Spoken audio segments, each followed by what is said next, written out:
Assalamualaikum warahmatullahi wabarakatuh. Halo semuanya, jumpa lagi dengan saya Chow Sing Sing, kurator dari podcast Horror Night Story. Halo, apa kabar semuanya? Semoga kalian semua sehat-sehat ya. Dan seperti biasanya pada hari ini saya kembali dan akan menghadirkan sebuah kisah mistis untuk kalian semua. Kisah mistis kali ini saya datangkan dari kiriman email dari emailnya Mas Roni, yang menurut saya ceritanya itu detail dan epik ya. Jadi di cerita ini nantinya kita akan mengenal sebuah mitos yang bukan ada di Indonesia, melainkan di negara lain. Barangkali di sini ada yang tahu apa yang namanya bulan hantu ya. Pastilah para TKI atau TKW yang berdomisili di Taiwan, Hong Kong, atau Cina itu pasti tahu apa yang namanya hantu. Dan cerita kali ini akan membahas itu. Oke, daripada kita berlama-lama, mari kita simak ceritanya.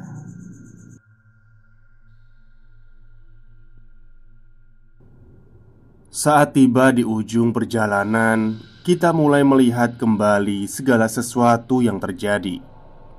Ketika hidup melemparkan kepada kita hal-hal yang biasa, tidak banyak hal yang dapat kita telaah. Meski demikian, sesekali hidup atau takdir menggiring kita kepada persimpangan yang tidak dapat kita jelaskan. Jalan yang tidak dapat kita pahami, meskipun meraih dalam-dalam kenalar kita.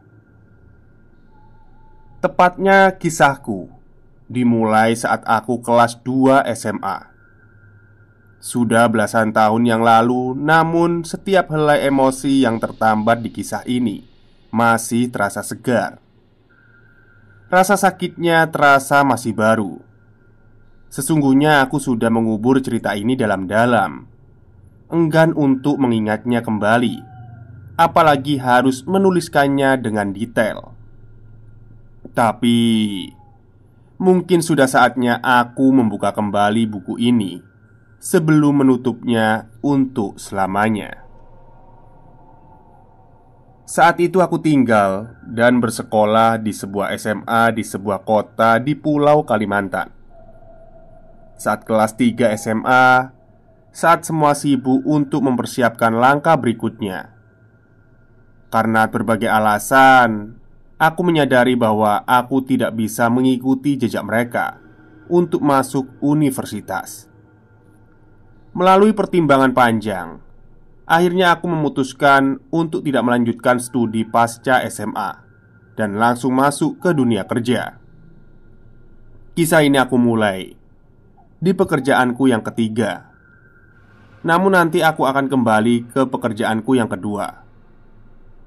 Kisah ini akan membawa kita maju dan mundur dalam urutan waktu. Pekerjaan ketigaku saat itu cukup mengesankan. Setelah pekerjaan atau usaha yang kedua mengalami hambatan, aku terpaksa memutar haluan dan mencari jalan alternatif agar dapat tetap bertahan. Saat itu aku membeli sebuah majalah bisnis tepatnya. Aku sudah lupa apa nama majalah itu.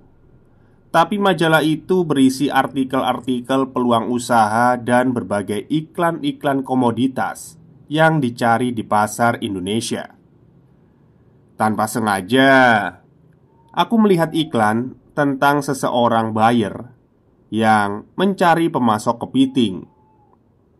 Saat melihat iklan itu, segera aku ingat bahwa pulau tempatku tinggal adalah salah satu pulau pemasok kepiting nomor 1 di Indonesia.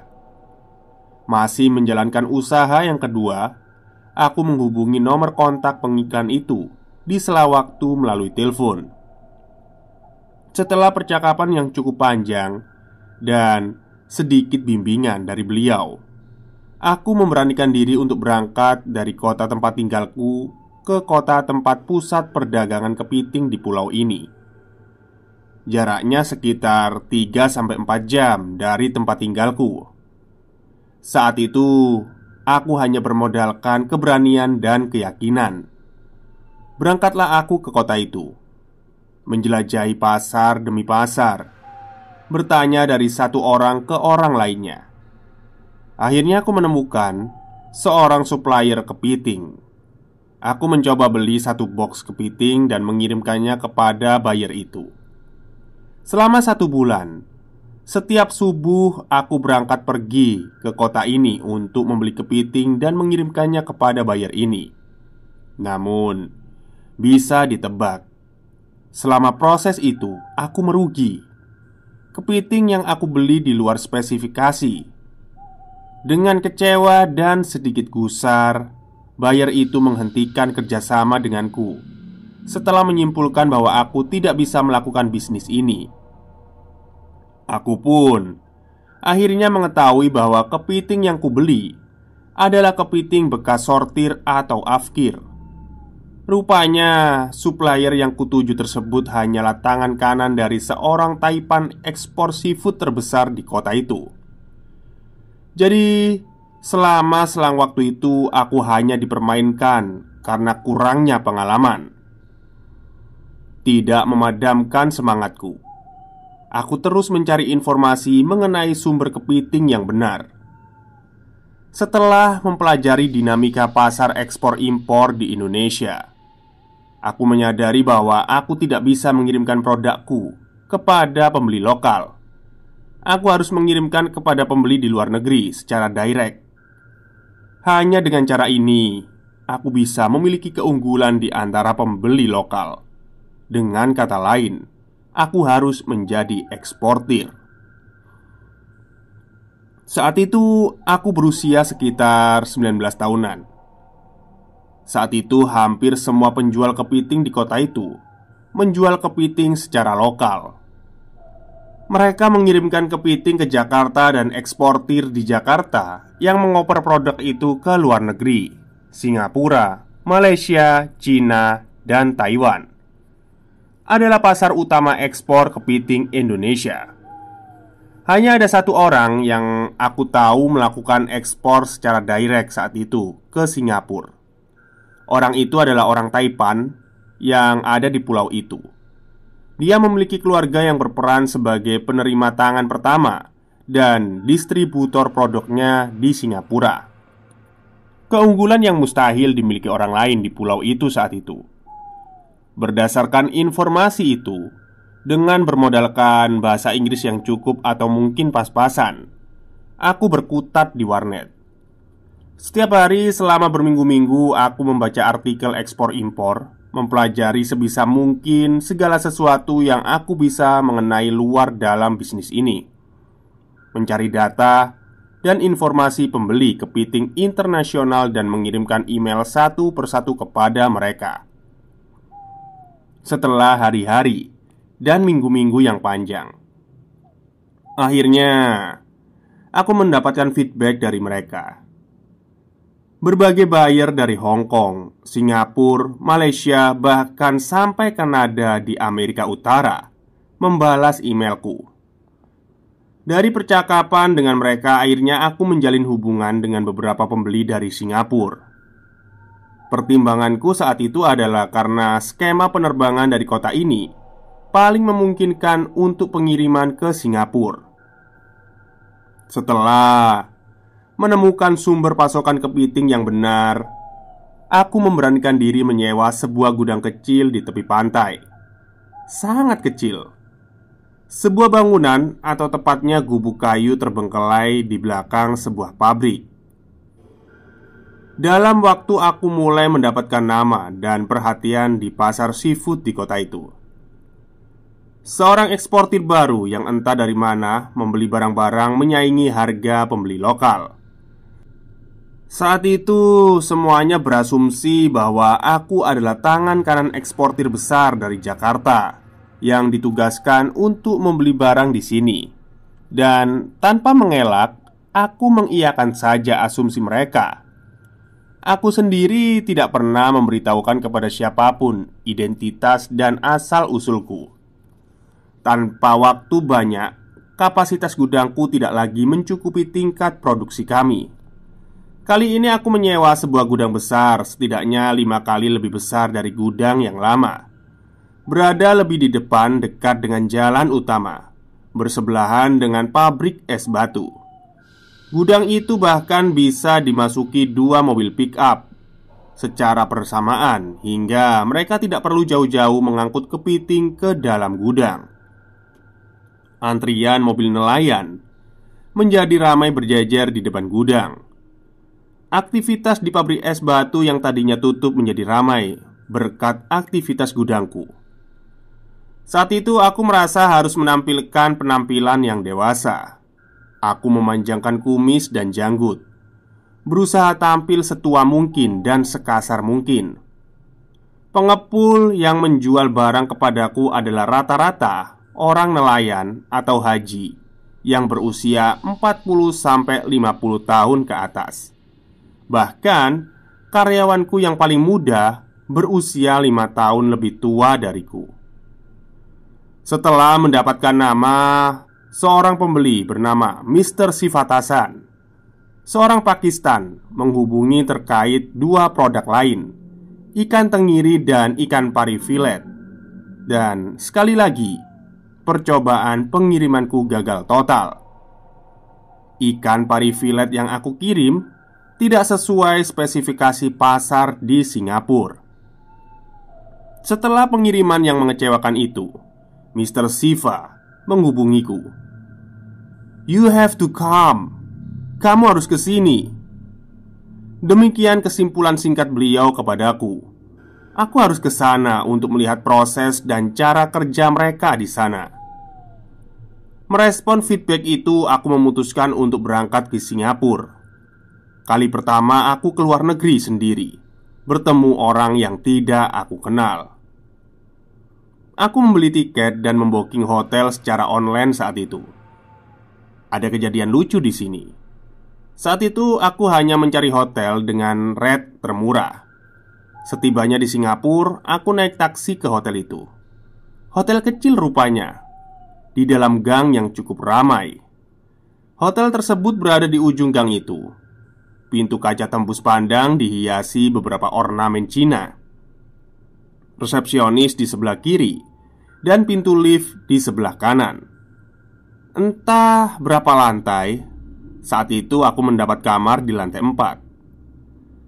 Begitu tiba dan mengisi HP-ku dengan SIM card lokal, aku menghubungi Mr. Shiva untuk memberitahukan posisiku. "Baik, nanti malam saya jemput jam 7:30 ya." Demikian kata beliau singkat. Menunggu jam bertemu, aku akhirnya mandi dan istirahat.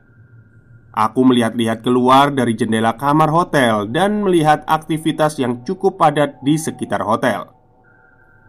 Tibalah jam 7:30 malam. Teleponku berdering. Mr. Shiva memintaku keluar karena dia di depan gang.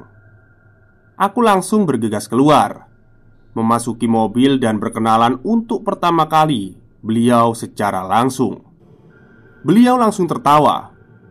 "Wah, kamu hebat juga ya. Sudah sering ke Singapura ya?" Sedikit bingung aku mengatakan tidak, karena ini adalah kali pertama.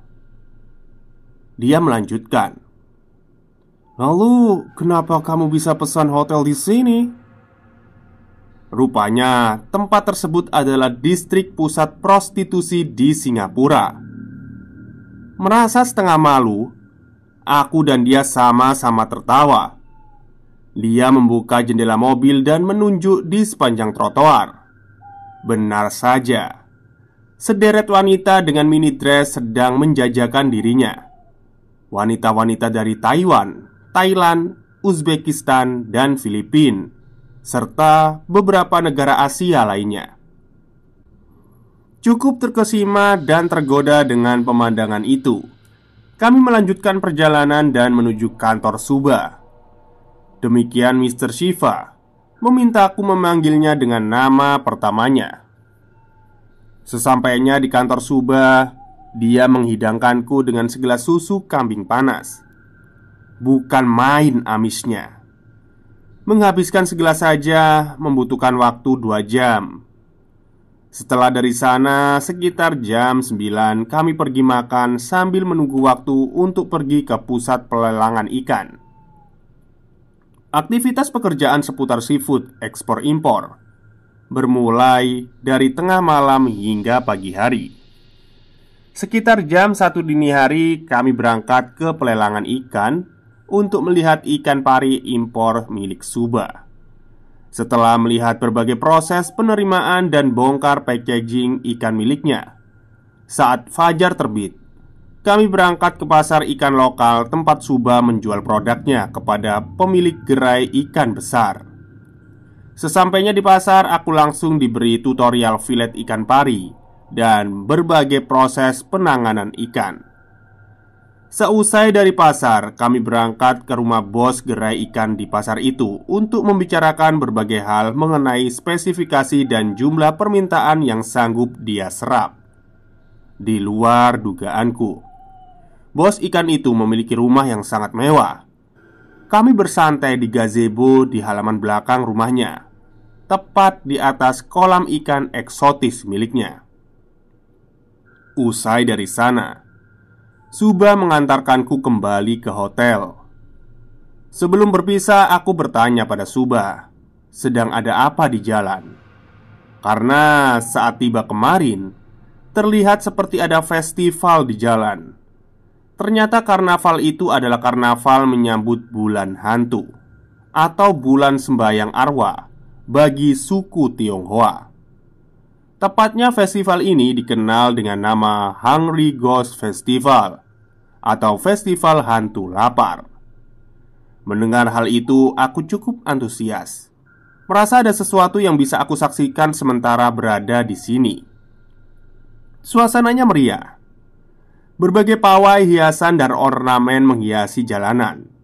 Namun entah karena alasan apa, batinku merasa begitu kering.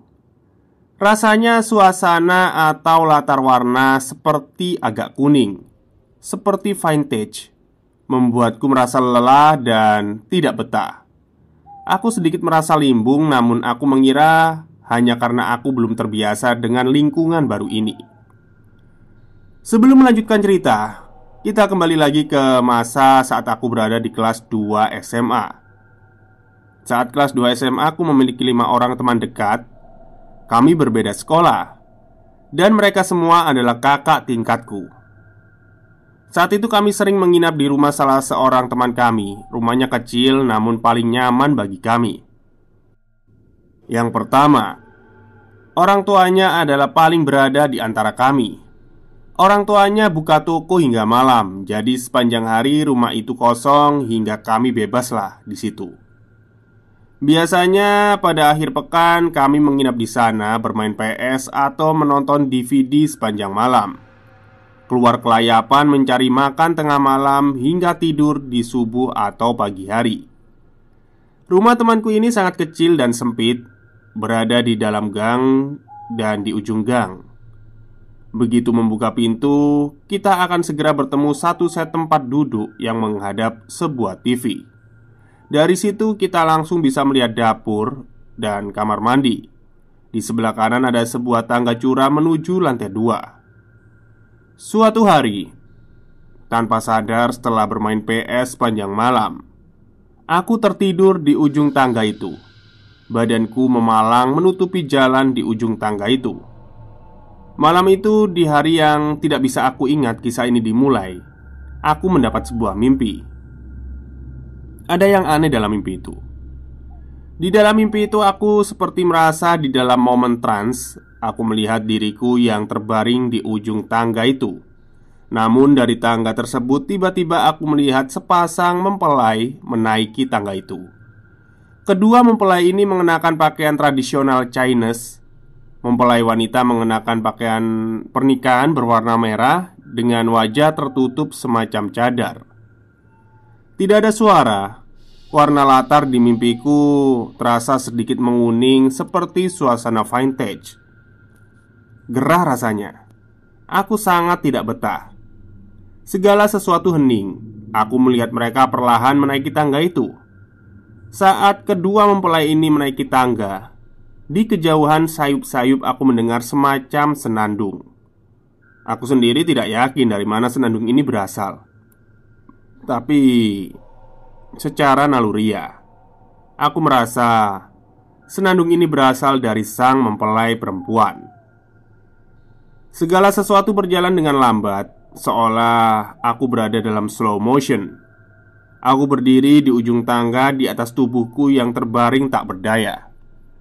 Aku berdiri memaku, memperhatikan kedua mempelai itu naik tangga. Aku tidak dapat melihat wajah mereka dengan jelas, tapi aku bisa melihat sekilas sudut bibirnya yang tersenyum di antara celah cadar. Satu hal yang membuat jantungku berdegup kencang. Aku menyadari bahwa mempelai laki-laki itu adalah aku. Mempelai laki-laki itu tidak memiliki wajah, diam, dan berjalan seperti seonggok mayat tanpa jiwa. Aneh saja, meskipun tanpa wajah, entah bagaimana secara naluri aku tahu bahwa mempelai laki-laki itu adalah aku. Mereka sudah hampir tiba di ujung tangga, tepat sebelum menabrakku.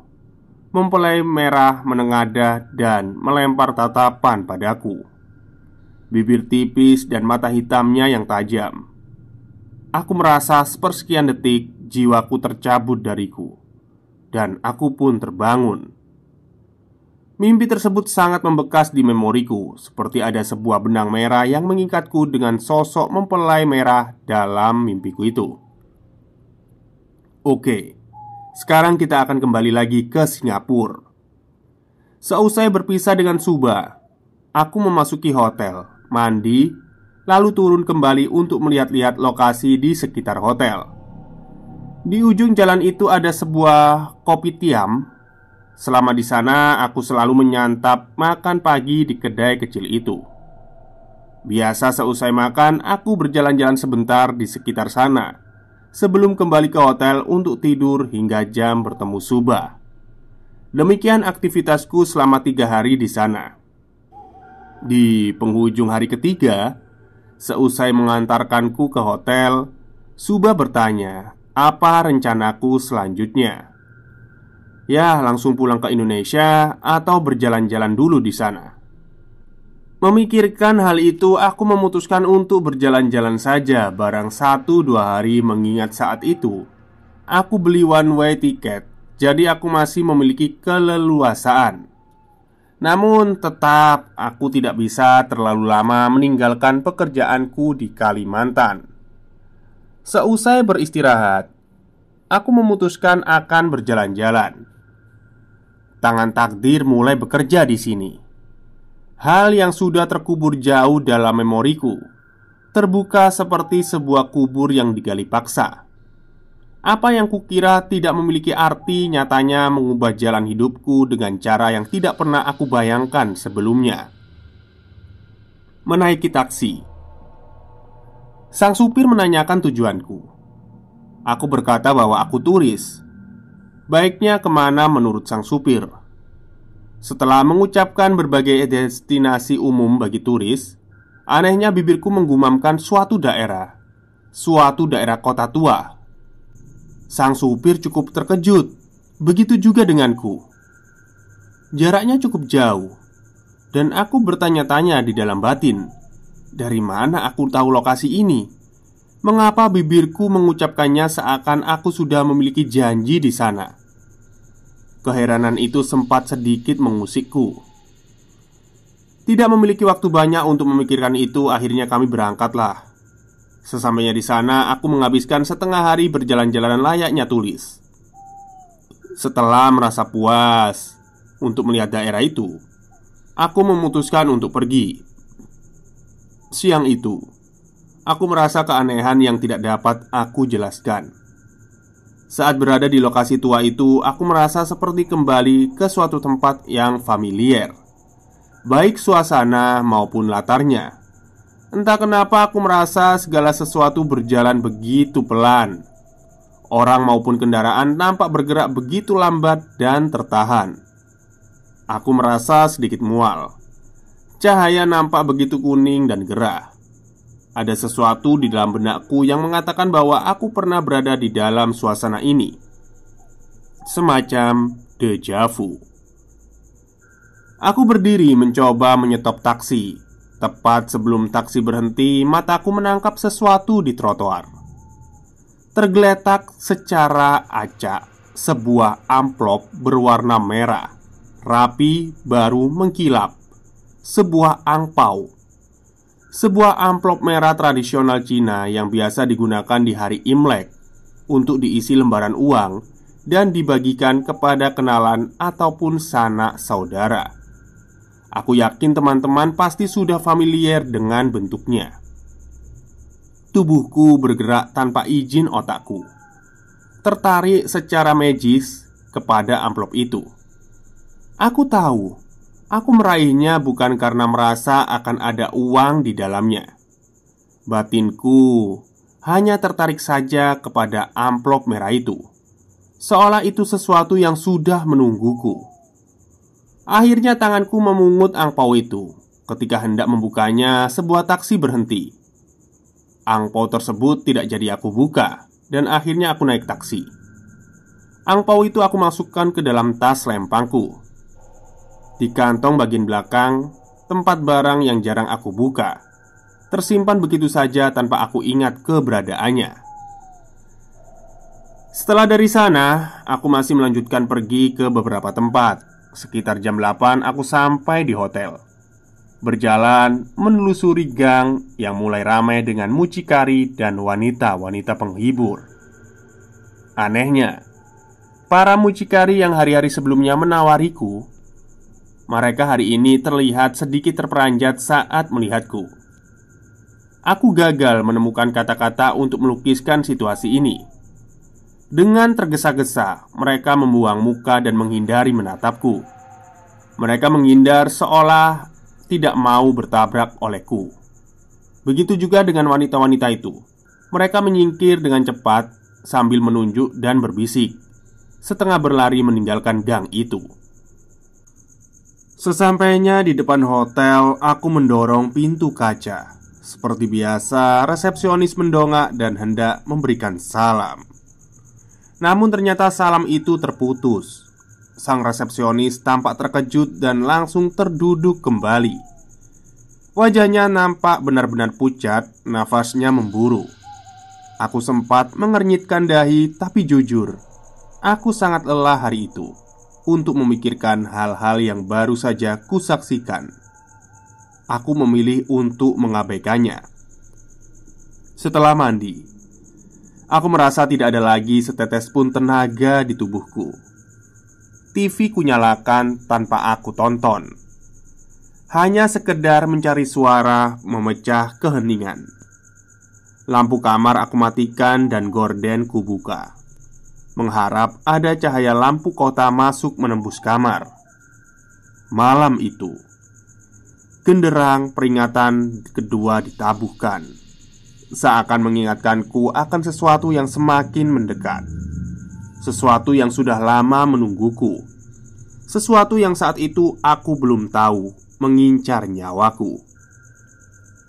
Aku berdiri dari sebuah sisi jalan, melihat ke sebuah bangunan Cina kuno dengan pintu bundar.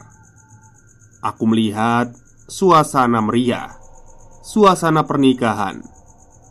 Aku melihat ke dalam ruangan tersebut dan melihat banyak orang bersorak dan melambai-lambai. Namun hening, tak ada sehelai suara pun. Gambar kuning lusuh kembali menghiasi latar mimpi itu, membuat acara meriah itu nampak lebih seperti sebuah upacara pemakaman. Aku merasakan semacam kengerian yang tidak dapat kuungkapkan. Aku merasa asing, terjebak di tempat yang membuatku sangat resah ini. Aku mencoba mengenali orang-orang di dalam pesta itu, namun semua tidak memiliki wajah. Aku mencoba melangkah ke depan. Ketika mendekati pintu bundar itu, langkahku tertahan. Sepasang mempelai melangkah keluar dari pintu itu. seketika aku mendengar senandung yang pernah aku dengar sebelumnya. Wanita itu pergi, mempelai bergaun merah dengan cadar, dan mempelai laki-laki tanpa wajah. Mempelai wanita mengaitkan tangannya di lengan mempelai laki-laki itu, berjalan keluar rumah tersebut dalam gerakan lambat dan tepat sebelum berbelok ke arah yang berlawanan dengan posisi berdiriku. Mempelai tersebut melemparkan pandangan kepadaku dari sudut cadarnya. Matanya beradu dengan mataku, seakan mengenaliku, seakan kehadiranku sudah ia nantikan. Putih, dingin, matanya hitam dan tajam. Bibirnya tipis dan senyumannya menusuk, menyiratkan semacam kekejaman yang tidak dapat aku utarakan. Aku merasakan seberkas ancaman ketika matanya bertemu dengan mataku. Jantungku berdegup kencang ketika mereka melangkah pergi, dan aku pun terbangun. Mataku terbuka perlahan, dan sebelum aku sadar sepenuhnya, aku melihat pintu kamar hotelku perlahan tertutup. Tepat sebelum tertutup, aku melihat ujung sebuah gaun merah. Seketika aku membelalakkan mataku. Tubuhku nyeri sepenuhnya. Belum dapat mencerna apa yang kulihat. Aku berusaha menundukkan diriku di ranjang. Sesaat mimpi tersebut tidak terbesit di pikiranku. Aku sedang bertanya apa yang kulihat barusan, nyata atau hanya semacam residual tidurku. Belum selesai memikirkan hal itu, masih diambang kesadaran, aku menggaruk-garuk tanganku. Ada rasa gatal dan nyeri di tanganku. Aku melihatnya dan di sana ada sebuah bekas biru melengkar, memar yang mulai matang. Jantungku memacu. Aku mencoba berpikir, apa aku terbentur sesuatu kemarin hingga memar seperti ini? Aku berusaha keras untuk mengabaikan hal itu. Aku memutuskan untuk mandi dan menyegarkan diri sekali lagi. Saat hendak turun, aku baru sadar TV telah mati. Tapi aku tidak mengingat mematikan TV itu. Apakah TV itu memiliki timer yang diset secara default oleh hotel, atau apakah aku ada terbangun dan mematikan TV itu? Banyak keganjilan kecil yang aku ingin teliti, namun ada sebuah penghalang di akal sehatku. Aku merasa seperti dua orang saat itu, seperti dua jiwa yang saling menarik di dalamku. Merasa terusik oleh perut lapar, aku pun memutuskan untuk turun saja menuju kopitiam. Ting! Pintu lift terbuka, dan resepsionis hendak memberikan salam. Namun lagi-lagi sang resepsionis yang sudah berganti orang kembali tercekat. Dia mundur satu langkah dan nampak terkejut. Ekspresi terkejut yang sangat khas, seperti sedang akan mati. Aku sama sekali tidak memiliki sedikit pun tenaga ataupun tekad untuk merespon hal itu. Aku diam saja. Aku merasa tidak memiliki kendali atas tubuhku. Hanya merasa lelah dan lemah. Tidak memiliki niat ataupun kemauan. Benar-benar hampa. Sesampainya di kopitiam, aku memilih makanan dan seperti biasa menyodorkan selembar uang di kasir. Pemilik dan kasir kopitiam itu adalah seorang wanita parubaya yang cukup ketus. Selama beberapa hari aku makan di sana, kami tidak berinteraksi. Dia hanya menyodorkan uang kembalian tanpa mengucapkan apapun. Namun pagi itu, ketika mendongak untuk menerima uang dariku, dia nampak seperti menyusut, menciut sepenuhnya. Wajahnya seakan berbicara bahasa yang tidak dapat aku terjemahkan. Dan untuk pertama kalinya, dia mengucapkan terima kasih dengan suara serak dan terbata-bata. Aku melihat ekspresi seseorang yang seseolah berhadapan dengan kematian. Aku makan dan meninggalkan kopi tiam itu tanpa memperhatikan sang pemilik lagi. Sepanjang jalan, entah kemana, aku sesekali menggaruk lenganku yang biru itu. Di telingaku seperti terus terngiang-ngiang sebuah senandung. Sebuah senandung yang terdengar jauh namun dekat. Sebuah senandung yang aku kenal namun aku gagal menyadari kala itu. Aku tidak mengingat apa yang terjadi setelah itu. 3 hari berlalu, hingga suatu sore aku berjalan hingga sampai di suatu biara. Aku berjalan lunglai, seperti sebuah cangkang kosong tanpa jiwa. Aku sama sekali tidak memiliki rekoleksi apapun tentang 3 hari yang sudah lewat. Kemana, makan apa, bicara dengan siapa. Aku benar-benar tidak ingat sama sekali. Ketika hendak meninggalkan biara, aku merasakan tepukan kecil di punggungku. Dalam keterkejutan itu, aku berbalik dengan lemah dan melihat seorang biksu sedang berdiri dan tersenyum simpul kepadaku. Tatapannya tampak resah, bahasa tubuhnya memancarkan semacam kegelisahan yang amat sangat. Dia bertanya, apakah aku ada waktu? Sedikit enggan, aku pun mengatakan ada apa. Dia memintaku untuk mengikutinya ke arah belakang biara. Di sana nampak sebuah bangunan tua, bangunan kayu yang entah sudah berapa lama dibiarkan dalam kondisi aslinya. Berbeda dengan biara di depan, nampak baru dan terawat. Dia mengajakku masuk dan duduk di lantai. Pasti tempat sembayangan, pikirku saat itu. Dupa menancap dan terbakar. Bau kemenyan memenuhi ruangan itu. Terasa nyaman dan hangat, dan terasa aman untuk sesaat setidaknya.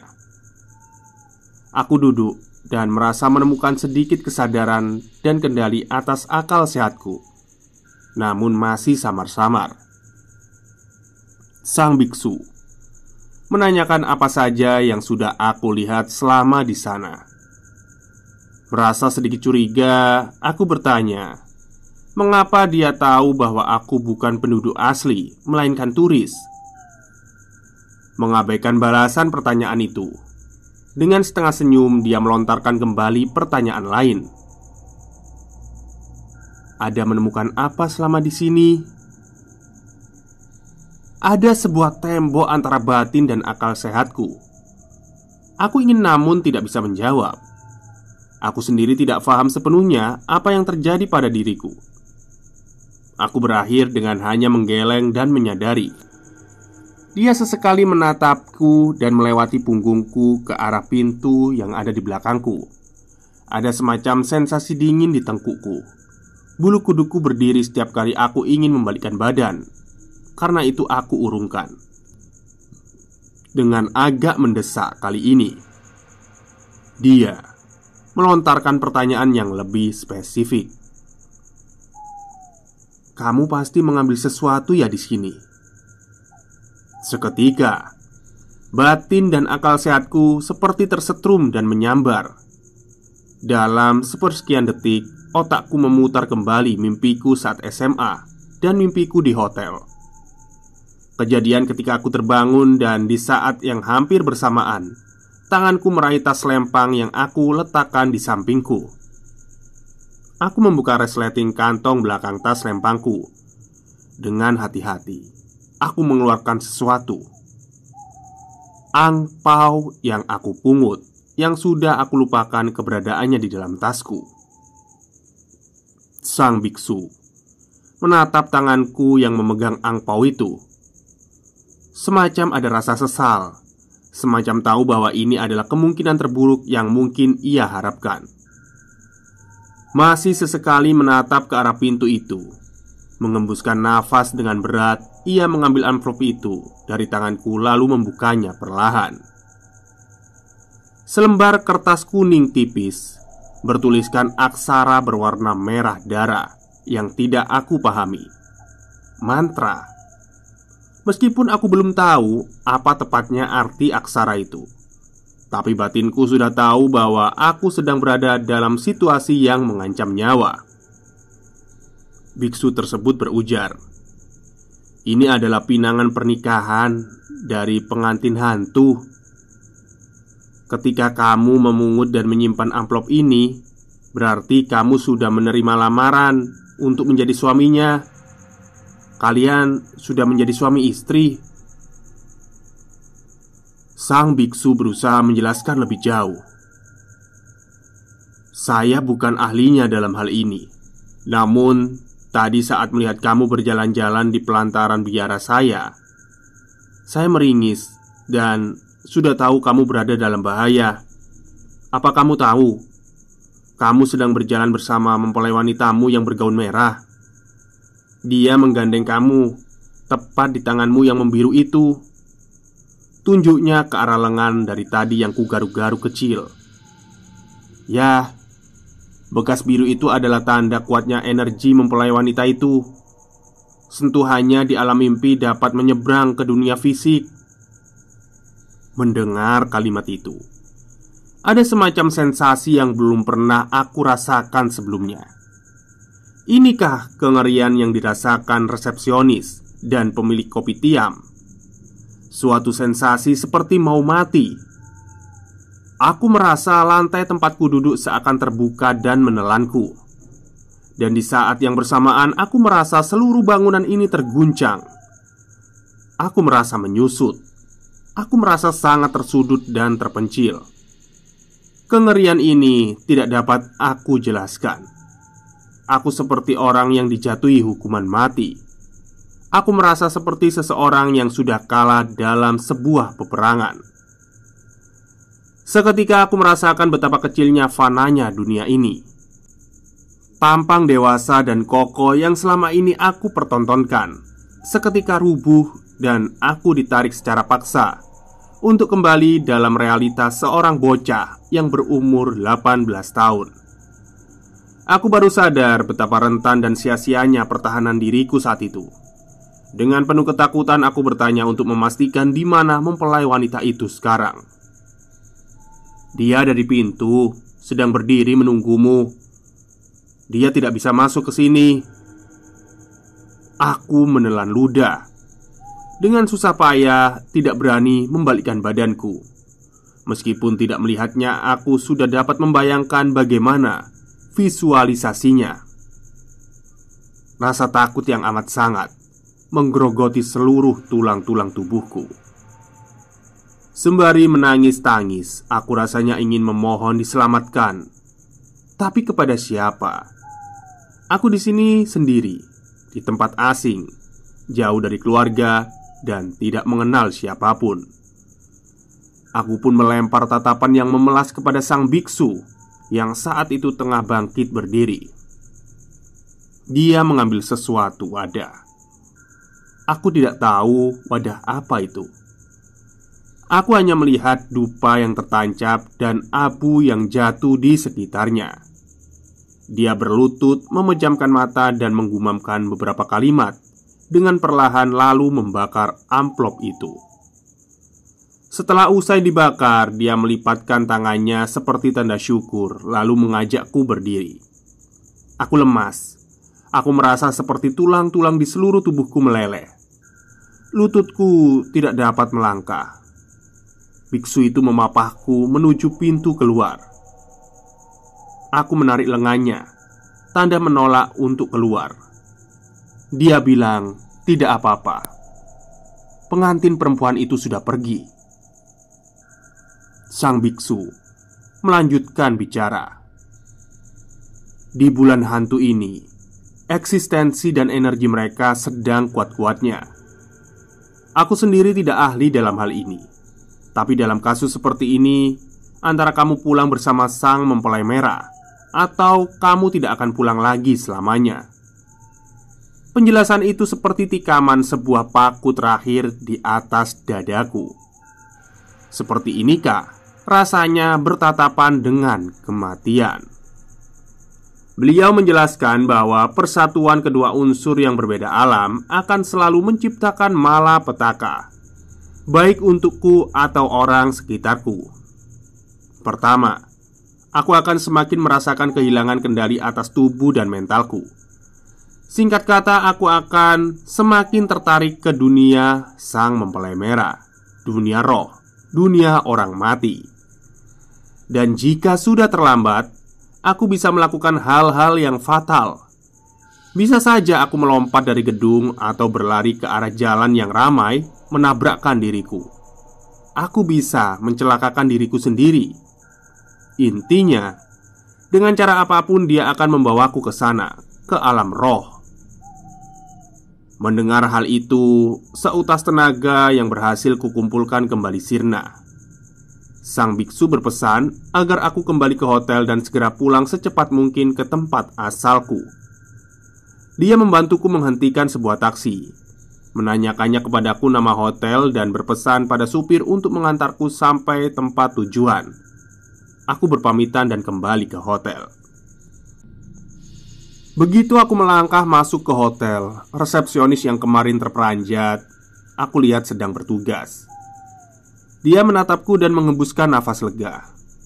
Aku segera menghampirinya dan bertanya, apakah dia masih ada? Dengan lega dan antusias dia berkata, "Tidak, Pak." Aku merasakan sedikit lega, namun belum sepenuhnya terlepas dari ancaman. Aku masih di sini, pikirku dalam batin. Aku memberanikan diri bertanya apa yang dia lihat kemarin. "You and the bread little," katanya. "Kamu dan sang pengantin merah. Aku melihatmu kemarin masuk. Kamu tidak sendirian. Di sampingmu berdiri seorang wanita bergaun merah. Kalian berjalan ke arah lift. Aku tidak tahu apa itu, tapi secara otomatis aku tahu tidak mungkin itu manusia. Tidak ada wanita sekitar sini yang mengenakan pakaian tradisional seperti itu." Aku terlalu takut untuk mengatakan apa-apa. Aku pun akhirnya melihat CCTV, tapi tidak melihat pengantin merah itu. Temanku yang bertugas di shift pagi pun menceritakan hal yang sama. Dia terlalu takut untuk kembali bekerja dan meminta pengganti sampai kamu check out. Sementara hari itu tidak ada satupun tamu yang check in di hotel ini. Kamu adalah satu-satunya tamu yang tertinggal saat ini. Mucikari yang di depan pun memindahkan wanitanya ke gang sebelah. Aku terlalu takut untuk mengatakan apapun. Aku bisa merasakan sosok yang keji itu. Aku takut sesuatu yang buruk akan terjadi padaku jika aku mengatakan apapun. Aku menepuk pundaknya dan mengucapkan terima kasih. Aku bertanya bahwa besok pagi aku akan pulang ke Indonesia. Aku naik ke atas. Saat itu sudah malam. Aku tidak ingat apakah aku sudah makan atau belum. Aku pun memaksakan diri untuk mandi dan tidur, berharap malam cepat berlalu. Aku merebahkan diri dan tidak mematikan lampu, namun TV tidak kunyalakan. Pikiranku terlalu kalut. Malam itu, peringatan ketiga, atau tepatnya perjumpaanku yang pertama dengannya di dunia fisik, sang mempelai hantu bergaun merah. Aku berada di sebuah halaman yang menghadap semacam danau. Aku tidak lagi sebagai orang ketiga. Aku berdiri di tengah halaman itu sebagai diriku sendiri. Di sana, dia di depanku, menghadap danau, membelakangiku. Sang pengantin hantu tidak lagi bercadar, namun masih mengenakan pakaian pernikahan merah. Rambutnya terurai hitam sempurna dan panjang sepinggang. Aku tidak tahu tempat apa itu, tapi aku tahu aku ingin segera berlari dari sana. Aku berusaha membalikkan tubuhku untuk berlari, tapi tubuhku seperti tertahan. Sekuat tenaga aku berusaha memutar tubuhku, namun tidak dapat bergerak. Tepat ketika aku hampir sekali lagi membalikkan badan, sang mempelai berbalik. Air matanya mengering nampak di wajahnya. Kulitnya nampak biru, dingin seperti es. Matanya hitam utuh namun bercampur darah. Melihatku yang hampir memutar badanku seketika dia meraihku. Dia berteriak marah sembari mencekikku. Teriakannya memekikkan telinga. Cengkeramannya begitu menyakitkan hingga aku pun terbangun dari tidur. Gelap. Hanya temaram lampu dari kota sayup-sayup menyinari kamarku. Aku berusaha mengumpulkan nafas, dan ketika mataku dapat menangkap cahaya temaram yang menyinari kamar, aku melihatnya. Di sana berdiri di depan jendela kamar hotel, menatapku masih dengan mata hitam bercampur darah.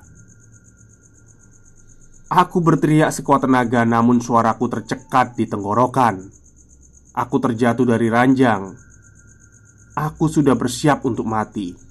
Namun dalam keheningan malam dan waktu yang seakan berhenti, dia mengatakan sesuatu dalam bahasa Mandarin yang sedikit aku mengerti.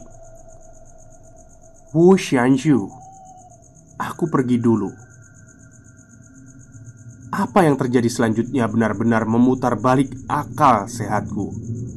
Pintu kamarku terbuka dan dia keluar. Dia tidak menyentuh gagang pintu, namun terbuka dan tertutup begitu saja. Aku tidak tahu bagaimana ekspektasiku tentang makhluk tak kasat mata itu, tapi itu jelas-jelas di luar dugaanku. Antara takut dan terkesima. Itukah yang aku lihat saat hari pertama di hotel? Aku duduk dan berusaha mencerna apa yang terjadi. Fajar hampir menyingsing. Aku berusaha menguatkan diriku sambil memasukkan beberapa barang ke koper. Di momen itu aku tidak lagi merasa takut seperti kemarin. Ada perasaan lain. Ada sebuah tanda tanya besar menggantung di benakku. Di saat itu hatiku merasa sakit. Aku mengelus dadaku berharap rasa sakitnya hilang.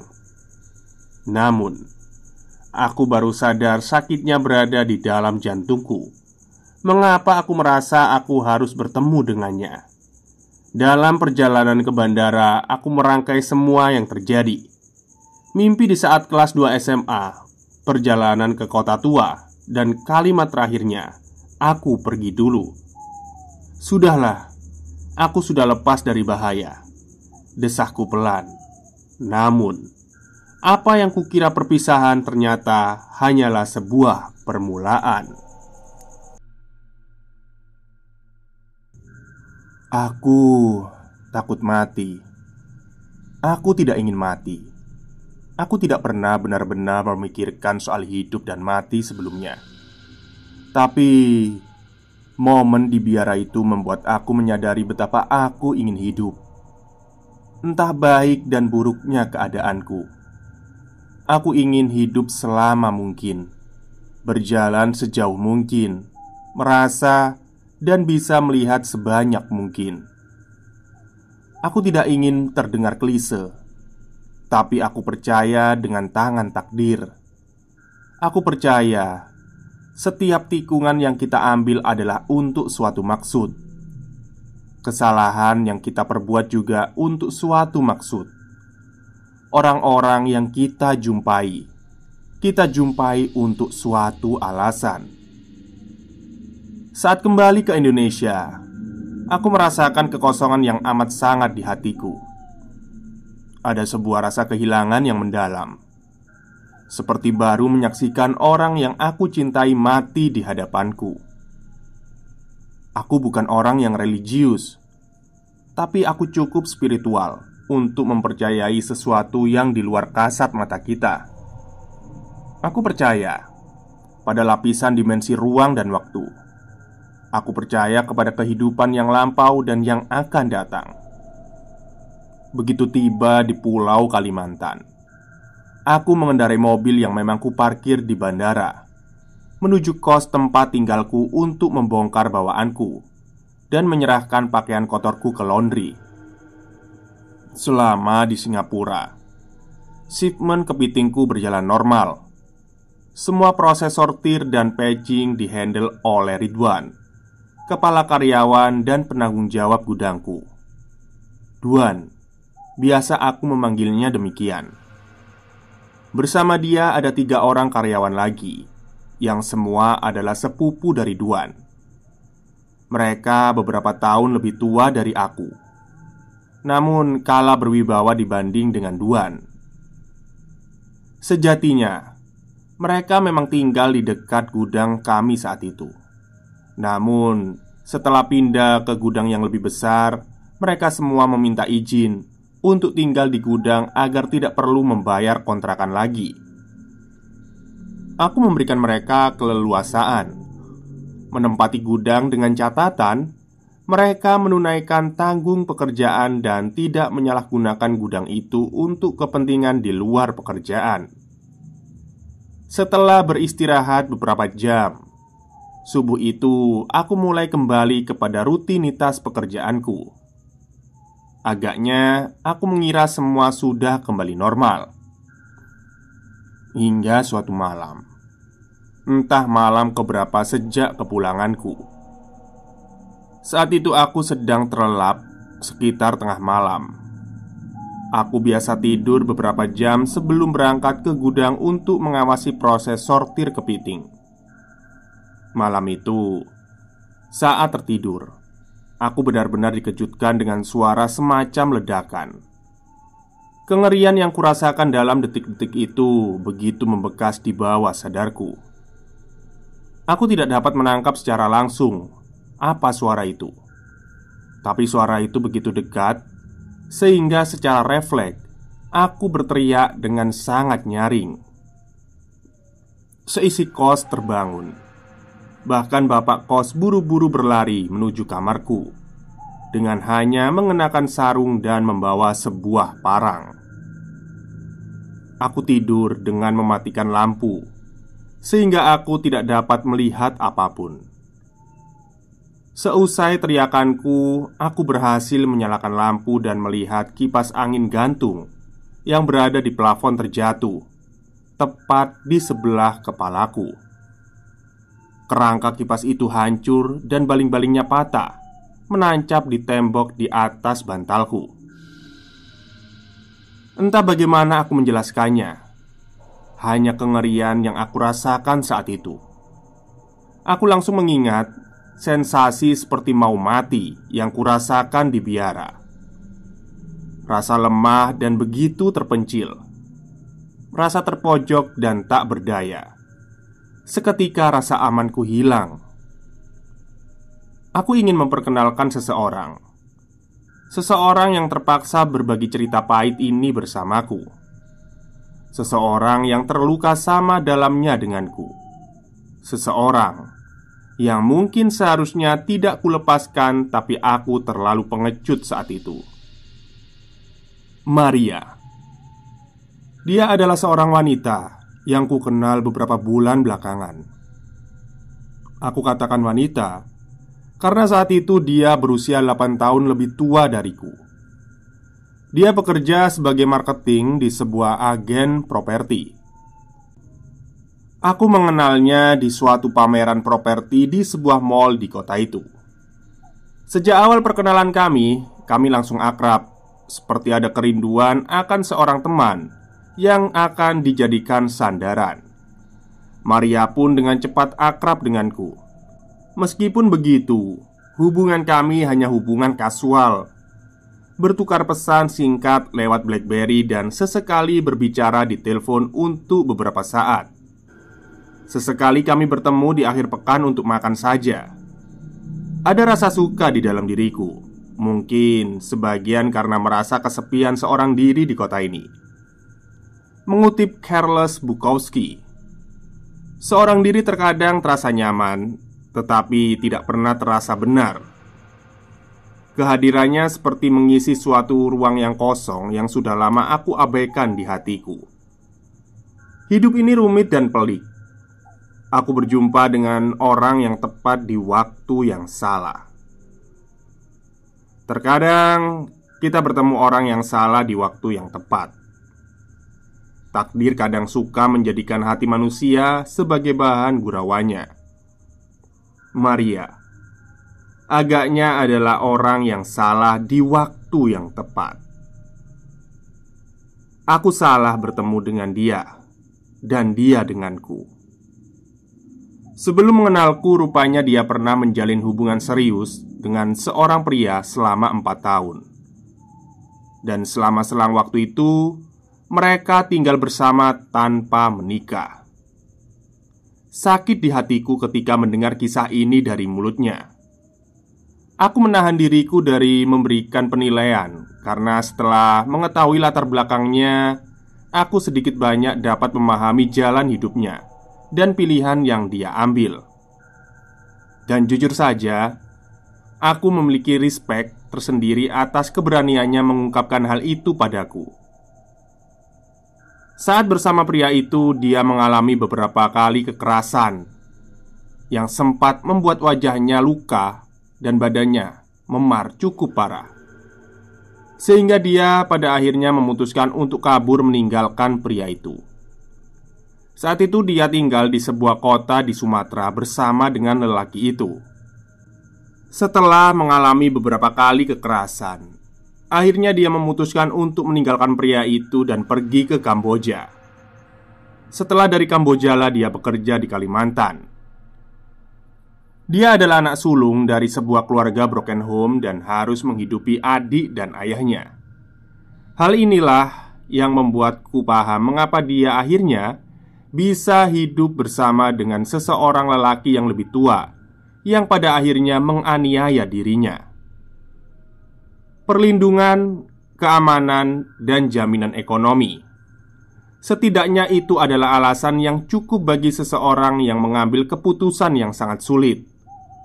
Meskipun tidak pernah mengatakannya secara langsung, aku mengerti. Dia menyimpan rasa sesal dan malu atas pilihannya di masa lalu.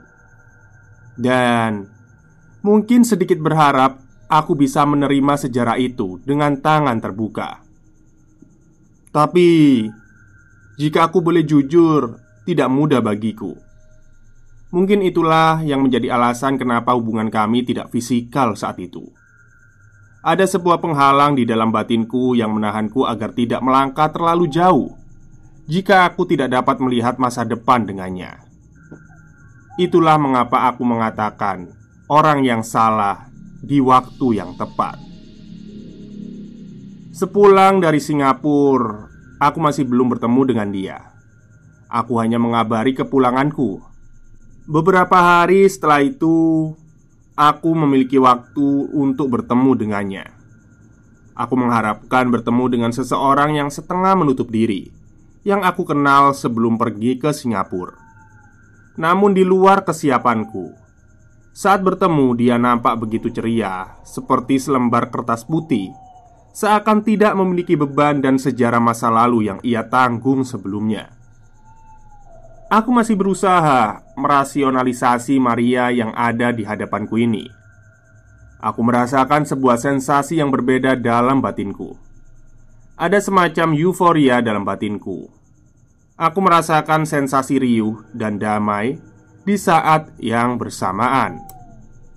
Jika sebelumnya aku merasakan sebuah tembok penghalang yang mencegahku bertindak terlalu jauh, kali ini pintu hatiku terbuka sebesar-besarnya dan memeluk kehadirannya seakan bagian dari diriku sendiri. Rasanya seperti pulang ke rumah, seperti tiba di tempat di mana aku seharusnya berada. Ada satu kalimat dalam bahasa ibuku, Pun Kui Mito. Secara harfiah artinya terkena belayan hantu. Artinya terbuai atau terhipnotis, atau terlena, atau jatuh cinta dengan hantu. Aku sering mendengar istilah ini sewaktu kecil, tapi baru setelah semua usai aku mengerti realita ekspresi itu. Aku benar-benar terbuai, terhipnotis, terlena, jatuh cinta. Aku lagi-lagi masuk ke situasi di mana ada kabut antara akal sehat dan batinku. Suatu suara kecil di alam bawah sadarku berusaha mengirimkan sinyal bahaya kepadaku. Tapi aku merasakan rasa menyerah dan tidak berdaya yang teramat besar di dalam diriku. Sepulang makan, aku mengantarnya kembali ke kos tempat dia tinggal. Entah apa yang kami bicarakan waktu itu, namun aku sampai pada suatu kalimat, "Kamu gak pengen nikah?" Saat itu dia sedang menghadap jendela mobil. Sambil memain-mainkan rambutnya dengan jari telunjuknya, dia menjawabku dengan lirih, hampir seperti bisikan sambil dengan perlahan menoleh ke arahku. "Nikah? Kita kan sudah nikah. Kamu kan suamiku," katanya bersenandung. Senandung yang aku kenal semenjak bertahun-tahun yang lalu. Senandung mempelai hantu. Aku menoleh kepadanya. Dia tersenyum menyeringai dengan senyum yang aku pernah lihat sebelumnya. Senyum yang sama dengan senyum milik pengantin merah, yang saat itu aku merasa terancam. Aku mengusap tanganku yang menggenggam erat tuas persneling mobil. Aku merasakan dingin di jantungku. Kengerian yang aku kira sudah aku lewatkan kini semakin dekat. Aku menurunkannya di kos dan bergegas pulang. Aku tidak kembali ke kos malam itu. Aku pergi ke sebuah kafe berusaha menjelaskan kepada diriku kalimat yang barusan aku dengar tadi. Apakah dia sedang bercanda? Namun tidak terasa demikian. Dia mengatakannya dengan keseriusan yang penuh. Logika apa lagi yang bisa kujelaskan kepada diriku? Pengantin merah? Tidak mungkin. Biksu itu berkata dia sudah pergi. Seketika aku merasakan sebuah tusukan tajam di dadaku saat aku mengingat kalimat yang ia ucapkan kepadaku. "Wu Shanzhu, aku pergi dulu." Bukanlah sebuah perpisahan ternyata, tapi sampai jumpa. Aku mengusap kepalaku yang seketika terasa sangat sakit. Waktu bekerja sudah dekat. Aku harus bergegas menuju gudangku. Hujan deras mengguyur jalanan. Aku mengemudikan mobilku dengan lebih berhati-hati. Sesampainya di gudang, aku tidak dapat tersenyum. Aku membiarkan karyawanku sibuk dengan tugas mereka masing-masing. Menjelang jam 4, Duan yang hendak memasukkan pompa air setelah mengisi kolam perawatan kepiting dengan air asin mendekatiku sambil berkata, "Cie, tumben bos, bawa ceweknya. Nggak diajak masuk bos." Kelakarnya dengan logat Banjar sedikit membuatku mengernyitkan kening. Aku tidak memiliki mood untuk merespon gurauannya. Aku sendiri terlalu terhanyut pada ribuan pertanyaan yang menghujani pikiranku. Duan melanjutkan pekerjaannya, melakukan sortir kepiting. Aku berdiri menatap langit yang masih gelap di antara hujan yang turun dengan riuh. Di tengah nyaringnya hujan yang menghantam atap seng gudang, tiba-tiba kami dikagetkan dengan teriakan Asdar. "Duan, Duan, kenapa Wan?" Aku langsung berbalik untuk melihat apa yang terjadi. Aku pikir tercapit kepiting, karena hal itu sudah lumrah di profesi kami. Duan memegang tenggorokannya seperti kehabisan nafas. Mulutnya tertutup rapat. Dia terbaring di lantai sambil mengejang dan memegang tenggorokannya. Ricky dan Wawan memegang kakinya, sementara Asdar berusaha membuka mulut Duan yang tertutup rapat. Matanya membelalak, namun seluruh badannya kejang. Setelah beberapa saat, untunglah Asdar berhasil mencongkel buka mulut Duan dengan sebuah sendok. Aku dan ketiga karyawanku dan seorang nelayan bergetar ketika melihat pemandangan selanjutnya. Sebuah capit kepiting ditarik keluar Asdar dari kerongkongan Duan. Capit kepiting yang ukurannya besar, yang tidak mungkin muat di dalam mulut pria dewasa itu. Dia pingsan seketika. Semua kegiatan terhenti malam itu. Setelah sadar, Duan nampak ketakutan, menatapku dan meminta maaf. Aku ngeri melihatnya.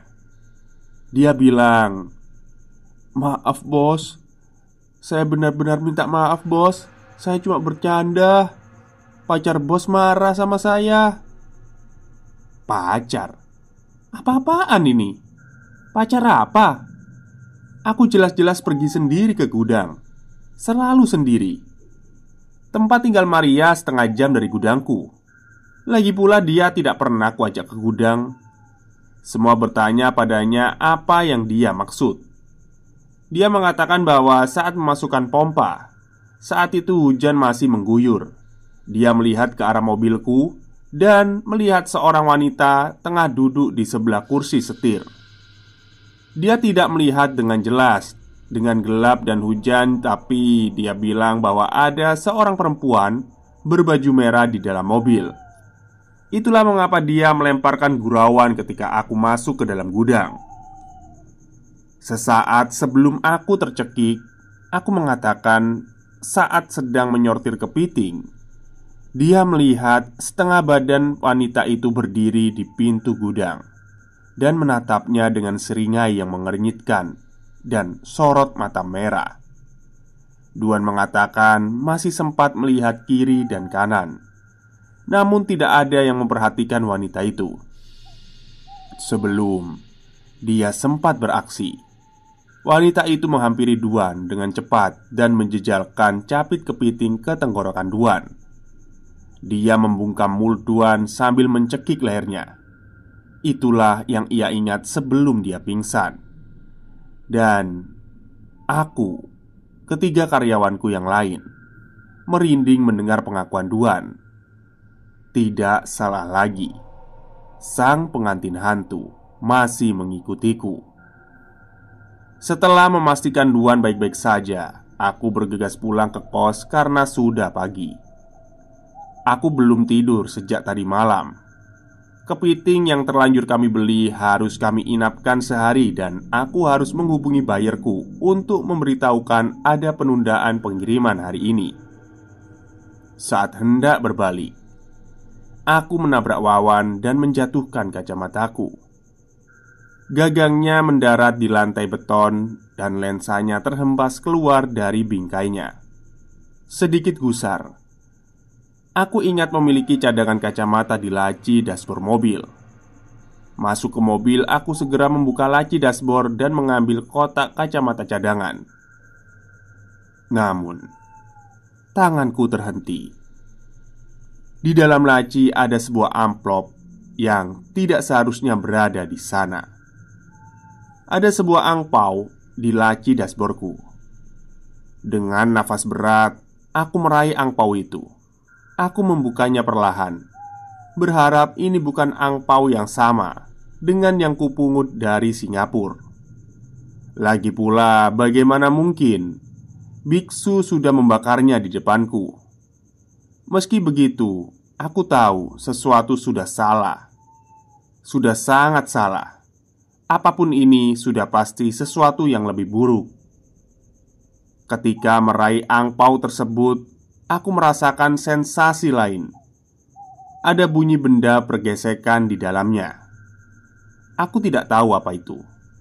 Aku membukanya dan aku merasakan dimensi kengerian yang belum pernah aku rasakan sebelumnya. Aku menjatuhkan isinya di atas kursi mobil. 4 buah gigi, sejumput rambut, dan sebuah sisir kuno berwarna merah yang patah. Aku mencoba meraih dalam-dalam kepada sisa akal sehatku. Entah kenapa aku memiliki firasat harus melacak hal ini kepada sumbernya, Singapura. Aku tidak memiliki petunjuk lain selain sedikit sisa akal sehatku. Aku membuka emailku dan dengan terkejutnya aku melihat sebuah email yang tidak aku buka. Tertanggal 1 hari setelah kepulanganku ke Indonesia.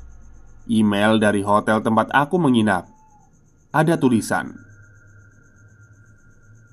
"Tolong respon segera. Hal mendesak. Tolong segera merespon." Email itu hanya berisi kalimat yang sama dengan judulnya. Aku meraih handphoneku dan mencari nomor telepon hotel itu. Aku menelpon dan di ujung sambungan ada seseorang yang menerimanya. "Halo, saya menelpon mengenai email yang dikirimkan kepada saya." Saya tamu dari Indonesia yang menginap pekan lalu. Ada apa ya?" "Ah, akhirnya kamu menelpon," teriaknya di sana membuatku agak gelisah. "Ya, ada apa ya?" tanyaku kepada pria yang nampaknya adalah resepsionis saat itu. "Ada seorang biksu kemari dan menitipkan sebuah amplop. Dia mengatakan ini sangat penting. Aku mengatakan padanya bahwa tamu tersebut sudah check out, tapi dia bersikeras menitipkan amplop ini di sini dan mengatakan bahwa tamu tersebut pasti akan menghubungi hotel ini. Karena merasa tidak enak, ya aku menerimanya saja. Lalu aku mengingat ada email saat kamu membooking kamar. Lalu aku mencoba mengirimkan email agar aku bisa memberitahu tentang titipan ini." Sebelum menjawabnya, aku terlebih dahulu bertanya bagaimana keadaan biksu itu. Mengingat kejadian Duan, aku khawatir sesuatu yang buruk mungkin saja terjadi pada biksu itu. Biksu itu terlihat tua dan sakit. Dia datang tergopoh ditemani seorang biksu yang lebih muda. Bicaranya seperti kehabisan nafas, seperti habis dihajar habis-habisan. Ternyata benar pikirku. Saat berjumpa denganku, biksu itu terlihat sehat meskipun sudah tua. Jalannya tegap dan suaranya jernih. "Bisa minta tolong buka amplop itu?" pintaku yang tidak yakin. "Ya, tunggu sebentar."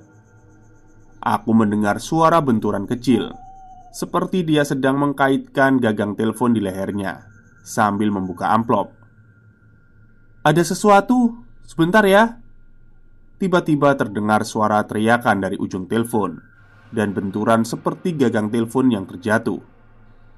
"Apa ini?" teriak resepsionis itu. "Ada gigi dan rambut di dalam amplop. Apa-apaan ini ya Tuhan?" Aku bisa merasakan kengerian di suaranya, persis seperti kengerianku sendiri beberapa menit yang lalu. Aku berusaha mencari jawaban dari semua ini. Karena itu aku berusaha menanyakan lebih lanjut. Apakah ada hal lain di dalam amplop itu? Ada petahan sisir dan sebuah catatan kecil dari darah," ujarnya. Aku memintanya untuk membuang barang-barang itu dan meminta maaf kepadanya. Aku menutup telepon dan tidak tahu harus berbuat apa lagi. Darah. Seperti mau mati rasanya aku saat itu. 4 gigi. Aku mencoba memastikan 4 helai rambut. Dan kalau aku boleh menebak, patahan keempat dari sebuah sisir tua. 4, 4, 4. Atau dalam bahasa Mandarin, se, yang artinya mati. Di awal cerita, aku berjanji akan membawa kita maju dan mundur dalam urutan waktu. Aku memulai cerita di usahaku yang ketiga. Namun dalam penutup kisahku, aku akan mundur ke periode usahaku yang kedua. Semoga kalian bisa bersabar sedikit lagi sebelum aku memberikan konklusi dari kisah ini. Usahaku yang kedua adalah perdagangan dengan metode canvassing. Canvassing adalah berjualan dengan cara berkeliling membawa barang-barang yang mungkin dibutuhkan penduduk. Bisa jadi ini dilakukan ke kampung-kampung atau daerah terpencil. Aku melakukan canvassing ke suatu daerah yang berjarak 8 jam dari kota tempat tinggalku. Sebuah daerah yang bisa dibilang pintu gerbang pedalaman Kalimantan. Aku ceritakan sedikit agar nanti pendengar memahaminya. Saat itu bermodalkan sebuah mobil pickup yang sudah diberi tutup bak. Aku mengisi mobil dengan berbagai macam barang. Pertama kali aku ke sana membawa telur. Kisah membawa telur ini benar-benar menyesak di dadaku. Waktu itu aku dengar bahwa telur sangat laku di daerah pelosok karena susahnya bahan-bahan pokok untuk didistribusikan ke sana. Aku mengisi setengah bag pickupku dengan telur. Sisanya aku membawanya dengan genset dan alat-alat pertanian. Karena aku juga dengar alat-alat penyemprot hama serta genset sangat laku di sana. Karena saat itu listrik belum masuk ke daerah itu. Saat itu mobil pickupku masih belum memiliki tutup bak. Jadi aku bersama supirku hanya menutup dengan terpal, lalu menempuh perjalanan. Tembok kiri kanan kami beri plywood, lalu kami selubungi dengan terpal. Di dalam perjalanan kami menemui hujan. Tidak memiliki pikiran dan antisipasi apapun, kami melanjutkan perjalanan. Rupanya, begitu sampai di perkampungan, kami baru sadar ternyata sudut plywood menyebabkan robekan pada terpal. Telur yang kami bawa remuk. Hampir 70% telur kami rusak dan tidak dapat dijual. Dus genset dan alat pertanian juga basah. Barang-barang terpaksa kami jual diskon, berharap masih ada yang berbaik hati tetap mau membeli. Perjalanan kedua, aku sudah belajar. Aku melengkapi pickup dengan tutup bak hingga aku bisa membawa barang lebih banyak dan aman. Saat itu aku ditemani seorang supir, Pak D. Demikian aku memanggilnya. Dia adalah salah satu orang yang pernah singgah di hidupku dan akan selalu memiliki tempat di hatiku. Alasannya, karena suka duka yang kami alami bersama saat bepergian ke pedalaman. Pak D ini sudah berusia 50 tahun. Skill mengemudinya sungguh di luar nalar. Di mataku dia sudah seperti pembalap Formula One.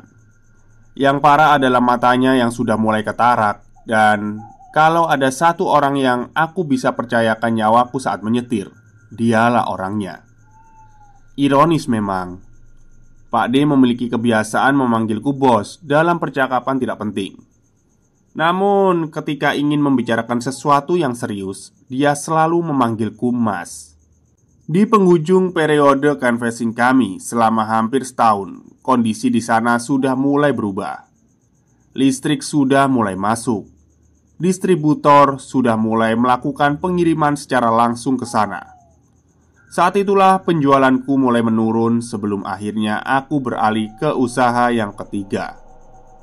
Akan aku jelaskan sedikit schedule pekerjaan kami di sana.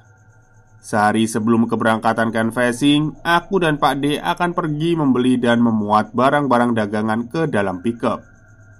Biasa kegiatan berakhir sore sebelum maghrib. Aku mengantar Pak D pulang dan aku kembali ke rumah. Aku akan tidur mulai dari jam 10 hingga jam 12 malam. Setelah bersiap, aku pergi menjemput Pak D. Jam 1 dini hari paling lambat kami meluncur dari kota ke arah pelosok yang memakan waktu 8 jam. Bisa lebih lama jika jalanan rusak atau hujan. Sesampainya di sana, fajar sudah menyingsing dan kami segera berkeliling ke toko-toko. Kemudian ke kampung-kampung, dan selama di sana kami hanya makan 1 kali sehari. Ongkos makan dan menginap yang mahal jadi alasannya. Itulah mengapa Pak D amat berkesan bagiku karena dia bersedia saja membantuku, meskipun makan hanya sekali sehari. Biasa kami di sana 3-4 hari lalu pulang. Begitu tidak ada lagi tempat yang bisa kami kunjungi atau kehabisan barang dagangan. Aku mengatakan di depan, aku percaya pada tangan takdir. Suatu kali menjelang hari-hari akhir petualangan kami di sana, menjelang jam 4 sore. Saat itu kami sudah kehabisan tempat kunjungan. Barang-barang tidak laku. Dengan semangat yang patah kami memutuskan untuk pulang saja. Saat dalam perjalanan pulang, di jalan yang kiri kanannya adalah hutan, kami bertemu dengan seorang yang mengendarai sepeda ontel. Pak D yang tidak sabaran bermaksud menyalipnya, namun aku mengatakan, "Tunggu saja setelah lewat tikungan." Karena jarak pandang terhalang, Pak D memperlambat laju mobil dan di saat kami berjalan perlahan di belakang sepeda itu, tiba-tiba sepeda itu terjungkal dan bapak itu terjatuh. Melihat itu kami mengerem mendadak dan untung saja kami masih menjaga jarak yang cukup untuk menghindari hal itu. Pak D meminggirkan mobil dan aku segera bergegas menolong orang itu. Bapak itu sudah cukup tua. Jika aku bisa mengira-ngira setidaknya sudah lebih tua dari Pak D.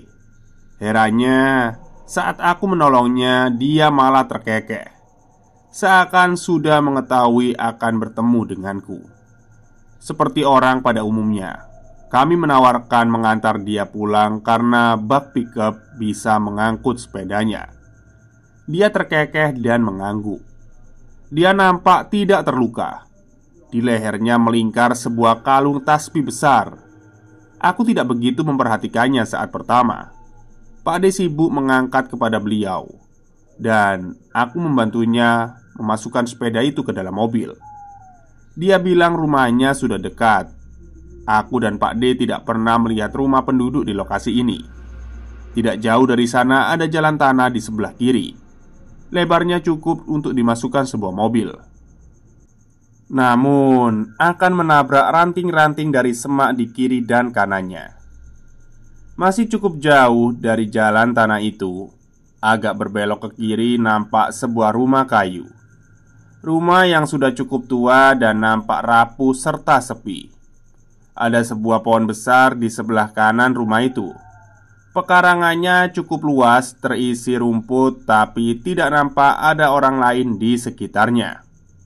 Hutan di belakang rumah. Tidak nampak rumah tetangga atau apapun. Setelah sampai, dia meminta kami untuk mampir.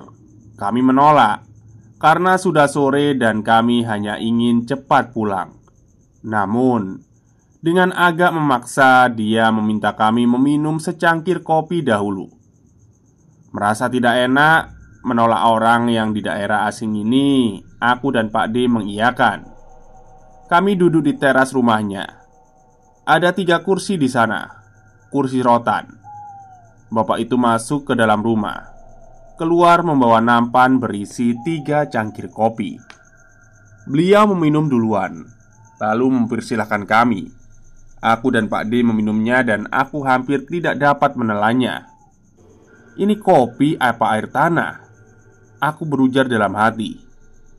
Melihat ekspresiku yang sedikit tidak nyaman, beliau berujar dengan suara sedalam guntur. "Minum," ujarnya singkat. Dia memaksa diriku. Kami akhirnya bertukar percakapan basa-basi hingga beliau bertanya, "Jualannya sepi ya?" Suaranya kembali menua, tidak seperti saat menyuruh kami meminum kopi. "Iya pak," kata saya singkat. "Mobilnya berat," katanya. Aku merasa bosan dengan percakapan ini. Aku merasa sudah buang-buang waktu yang seharusnya bisa kami gunakan untuk pulang. Maklum, orang tua, pikirku. Aku baru menyadari dari tadi Pak D terus meremas tangannya sendiri. Dia nampak gelisah. Tiba-tiba Pak Pandi, aku hampir lupa memberitahu nama beliau, menoleh kepada Pak D dan memberitahu, "Benar Pak D." Pak D nampak menelan ludah dan salah tingkah. Aku duduk di sana sama sekali tidak memahami percakapan yang sedang terjadi di depanku ini.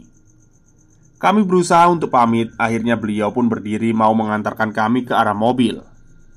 Beberapa langkah sebelum mencapai mobil, tiba-tiba Pak Fandi berkata, "Kamu ngapain ikut? Turun sini," ujarnya masih dengan intonasi cukup lembut meskipun suaranya lantang. Selang beberapa detik dia berujar lagi, kali ini dengan nada marah, turun!" Aku dan Pak D merasakan jantung kami naik turun. Mobil kami tiba-tiba berayun seperti sesuatu benda berat baru saja diturunkan dari mobil kami. Mobil berayun beberapa kali sebelum tenang. "Sudah di sini saja, nanti Mbah potong ayam," lanjutnya berbicara kepada entah siapa. Pak D menyenggol lenganku dan tampak lebih gelisah lagi. Aku sendiri sudah kehilangan logika atas apa yang baru saja kulihat. "Kamu ngapain masih di situ? Sudah turun sini, mainan sama Mbah saja," lanjutnya masih berbicara ke arah mobil kami. "Itu kakak, ya sudah, jangan ganggu Mas sama Pak D ya. Di belakang saja," kata beliau memperingatkan sesuatu kepada entah siapa itu. Kali ini aku dan Pak D sudah berada di ambang horor. Jika Pak Pandi ini adalah orang gila, maka air apa yang kami minum tadi? Namun jika yang kami saksikan ini benar-benar makhluk tak kasat mata, maka semenjak kapan kami sudah diikuti? Pak Fandi berbalik. Semoga ndak hujan ya. Kalau hujan gak usah takut. Kalau misalnya lihat mereka yang kecil lucu ini, kakaknya yang agak nakutin, tapi ndak jahat kok. Dua-duanya masih kecil. Cuma yang kakak ndak bisa dibilangin keras kepala. Tadi yang besar sudah turun, sudah masuk ke hutan sekarang. Aku tidak yakin harus berkata apa. Aku hanya mengangguk canggung. Dia berpesan agar kami mampir berikutnya berada di sana. Kami hanya mengiyakan tanpa yakin apa kami berani mampir ke rumahnya lagi. Namun pertemuan dengan dia adalah bagian terpenting dari kisah ini. Di mobil, Pak D menghela nafas lega. Aku tidak tahu sudah berapa lama dia menahan nafasnya. Setelah beberapa kilometer berjalan, Pak D berujar, "Mas, sesuatu yang serius pikirku." "Mas lihat gak tadi?" "Lihat apa Pak D?" "Lehernya," kata Pak D. "Oh, ada tasbihnya." "Lehernya mas, ada bekas hitam di sekeliling lehernya." "Bekas luka mas," jelas Pak D. "Oh ya ya ya. Lihat Pak D, luka keliling kan. Memang kenapa Pak D?" "Itu kuyang mas." Aku langsung melotot ke arah Pak D. "Kuyang? Ah, Pak D tahu dari mana?" sangkalku. "Serius mas. Tadi pas Pak D lagi mikir itu, Simba tiba-tiba bilang, 'Benar Pak D.' Kan dia ngomong kayak gitu." Aku tambah melotot. Gila, pikirku dalam batin. Bagiku itu hanya legenda atau cerita rakyat saja. Maksudku, aku memang sudah sering mendengar mitos ini. Tapi untuk bertemu seseorang yang juga adalah kuyang rasanya terlalu absurd. Seperti biasa, akhirnya aku tertidur di mobil. Entah berapa lama, aku membuka mata dan melihat langit sudah gelap. Hujan membasahi kaca mobil dan wiper bergerak dengan laju. Aku menoleh ke arah Pak D dan seketika berteriak histeris. Di pundak Pak D duduk sesosok anak kecil. Aku rasa tidak lebih dari 2-3 tahun. Hampir tembus pandang dan mengeluarkan cahaya kehijauan. Dia terlihat duduk di pundak Pak D sambil melipat lutut dan tangannya. Pak D tidak terkejut dengan teriakanku. Namun aku bisa melihat ketegangan di raut wajahnya. Belum selesai aku terkejut dengan anak kecil itu. Dia menunjuk sambil tersenyum. Menunjuk ke arah pahaku, tepatnya di arah kakiku. Aku melihatnya ke arah kakiku dan segera melompat dan menarik kakiku naik ke atas kursi mobil. Sebuah kepala di pahaku. Mata merah menyala dan lidah terjulur dengan wajah yang hitam legam terbakar. Sang kakak dan sang adik. Pak D meraih tanganku dan memintaku untuk tenang. Tiba-tiba saja Pak D berujar, "Jangan ganggu ya. Tadi Mbah sudah pesan loh. Nanti Pak D kasih tahu Mbah loh kalau ganggu." Masih terkejut dan terkesima, aku melihat wajah anak kecil itu merengut dan semakin transparan dan hilang dari pandanganku. Aku tidak berani melihat ke bawah. Pak D mengatakan sudah aman. Aku baru berani duduk kembali.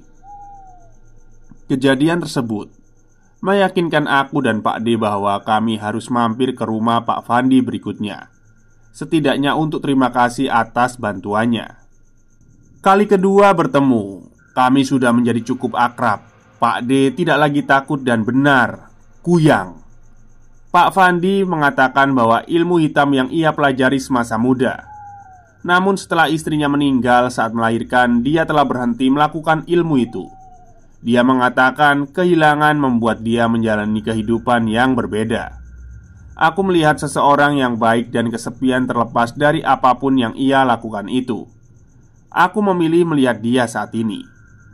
Dia memberikanku secari kertas berisi nomor HP. Beliau mengatakan dia sesekali pergi ke kota terdekat untuk menjual karet hasil kebunnya dan membeli keperluan pokok. Di sana ada sinyal, di rumahnya tidak ada. Aku pun menyimpan nomor HP-nya. Tidak menyangka suatu hari akan berguna. Kita kembali. 4 gigi, sejumput rambut, dan sisir patah. Kepada siapa lagi aku bertanya jika bukan kepada Pak Fandi? Aku meraih HP-ku. Aku mengirimkan sebuah pesan. Tidak terkirim. Berarti beliau di rumah. Entah kapan dia pergi ke kota. Tapi aku merasa waktuku tidak banyak. Selang beberapa jam, HP-ku berdering. Pak Fandi. Beruntung sekali. Aku segera mengangkatnya. "Halo, Pak Pandi?" ujarku tidak sabar. "Sekarang cepat ke pasar, Nak." "Hah? Pak, ini saya ada mau yang saya tanyakan." "Bapak sudah tahu. Sekarang kamu ke pasar. Cari telur bebek busuk. Sebelum kamu ketemu perempuan itu, makan mentah-mentah. Terus bawa dia ke rumah Bapak. Nanti malam telepon Bapak. Cepat cari telur busuk dulu sekarang." Beliau menutup telepon tanpa penjelasan lebih lanjut. Aku tidak memiliki pilihan lain mengikuti bimbingan orang yang aku percaya saat itu. Di dalam perjalanan, aku mencoba menelaah apa maksud pesan dari Pak Pandi. Di dalam nalarku, aku mengerti ini ilmu hitam. Aku melakukannya. Pedagang telur sudah menyisihkan telur yang mau dibuang. Aku memintanya. Sesampainya di mobil, aku memakannya dan astaga baunya, aku langsung muntah. Ada darah tercampur di muntahanku, ada rambut, dan aku tidak mengamati apakah ada gigi. Tapi aku melihat rambut. Tidak beberapa helai, tapi sejumput rambut hitam. Aku kembali muntah melihat pemandangan itu. Tubuhku lemas dan kehabisan tenaga. Anehnya aku merasa memiliki kendali atas diriku. Mungkin ini tujuan dari Pak Pandi, melepaskanku dari usapan atau buayan hantu itu. Setelah tertidur beberapa jam, aku menelpon Pak Pandi. Masih tersambung, beliau masih di kota. Aku bertanya mengapa beliau tahu. Beliau menceritakan, tadi subuh dia terbangun dan hendak duduk di teras menunggu pagi. Namun begitu keluar dari kamar, dia melihat aku dan seorang wanita tergantung di ruang tamunya. Tergantung dengan leher patah dan mata meneteskan darah. Darah menetes dari sela paha sang wanita. "Bapak langsung tahu ada sesuatu," ujarnya. Benang merah yang aku katakan, aku tidak mengerti. "Mungkin istrimu di kehidupan yang lampau, tapi bapak gak ngerti kenapa kalian berdua tergantung."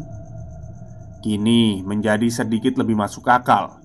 Pak Pandi memintaku untuk membawa Maria ke rumahnya di pedalaman Kalimantan dari kotaku saat ini, 14 jam berkendara. Aku mengajak Maria. Besok pagi saat bertepatan akhir pekan, kami berkendara. Aku tidak mengatakan akan membawanya kemana. Aku khawatir tidak tahu sedang berbicara dengan Maria atau sang pengantin hantu. Aku hanya mengatakan akan mengajaknya jalan-jalan karena aku ada urusan di daerah itu. Sekitar 3/4 perjalanan aku melihat dia membuang tatapan ke arah jendela.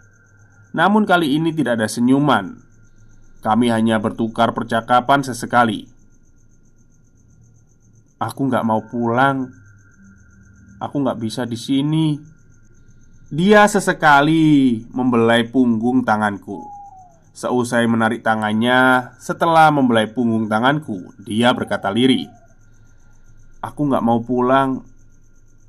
Sekarang aku tidak ragu lagi. Dia bukan Maria.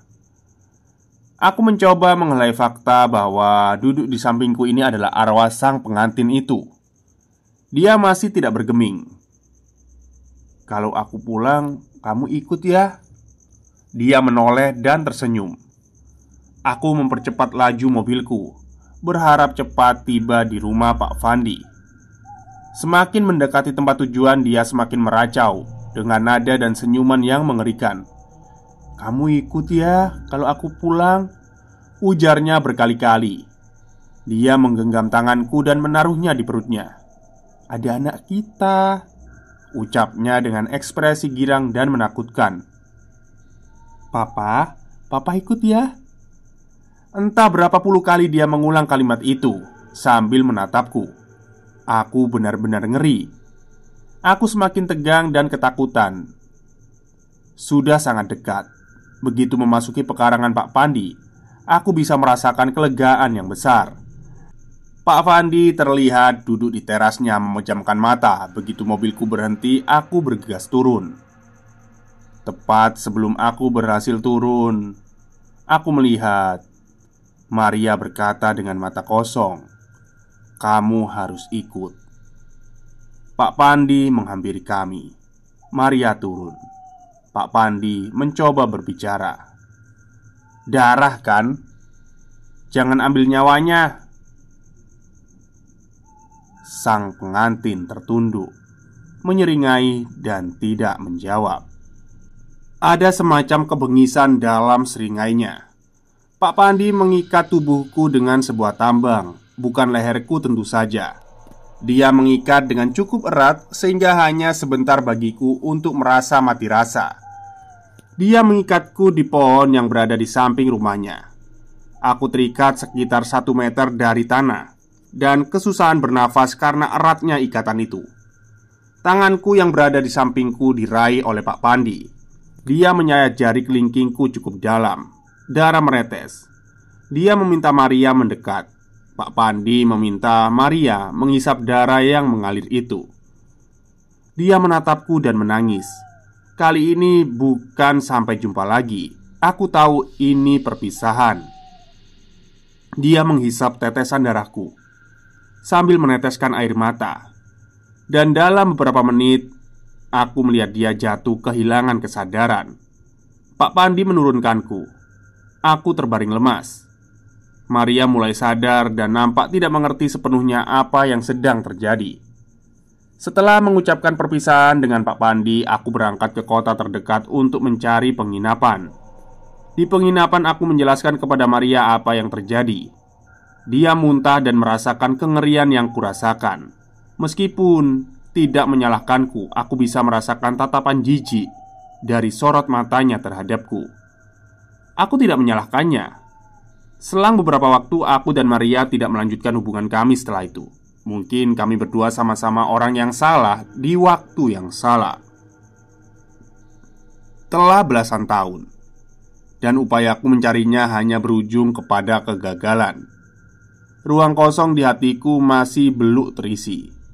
Aku akan mencoba memeluk dalam-dalam kekosongan ini dan melanjutkan hidupku. Jika tangan takdir menuntunku untuk bertemu dengan salah satu dari mereka di kehidupan yang akan datang, aku berharap darah bisa berganti dengan sukacita, tangis berganti dengan tawa. Aku akan menutup buku ini untuk selamanya. Oke, itulah akhir kisah yang ditulis oleh Mas Roni Sans, pengantin hantu ya. Cukup menyeramkan ya. Kita diikuti oleh pengantin hantu. Jadi biksunya ini waktu di Singapura ternyata kalah sama si hantu ini. Dan akhirnya siapa? Mas Roni ini diselamatkan sama dukun. Bisa dibilang dukun ya, mantan pengguna ilmu kuyang itu ya. Oke, mungkin itu saja cerita hari ini. Semoga kalian semua suka. Selamat malam dan selamat beristirahat.